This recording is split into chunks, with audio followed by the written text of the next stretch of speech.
Photography is one of my hobbies. I got my first camera at age 16, which was one of my grandma's old 35mm film cameras that's been around the world with her. I've always had a good interest in how things look, their aesthetic and design, particularly of boring, normal, everyday subjects.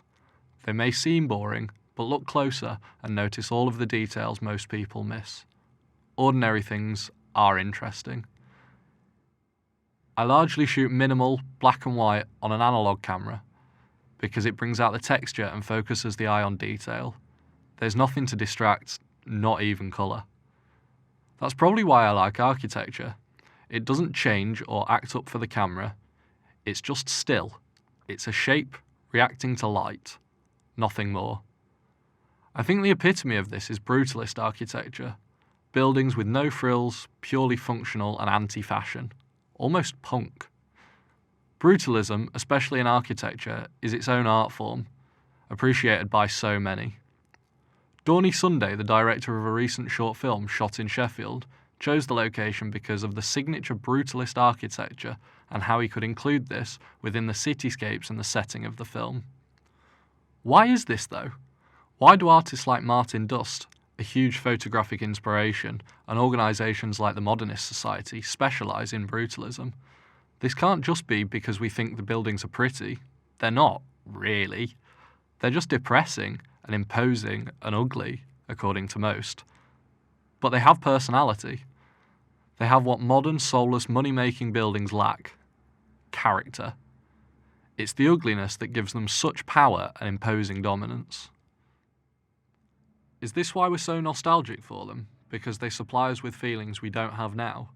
These Cold War fortress-looking structures remind us of our battle-torn and scarred granddads with God-fearing auras because they've seen so much and can tell it all. They're survivors of a battle that's been and gone, according to Dust. It can't just be because these buildings hold stories and have seen it all. Gothic architecture like Westminster Abbey has seen so much more in so much more time, but there's nowhere near as much demand and love for it. With brutalism, I think that nostalgia plays a big part because people like to look back and reminisce on the way things were. I think I understand why we yearn for them so much, and it's because of what they represent. In Britain, the Cold War rebuild sparked so many brutalist public buildings.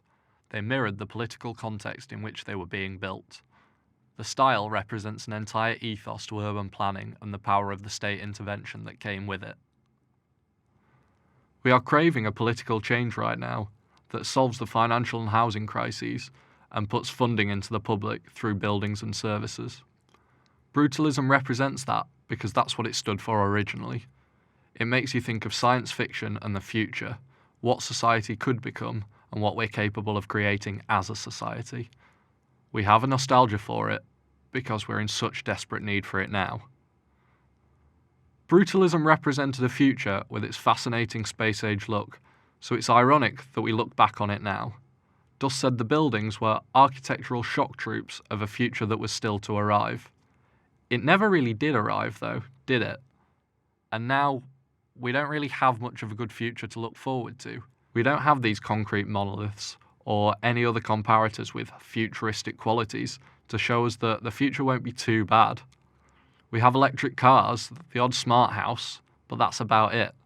Nothing on the same scale that inspires for the future.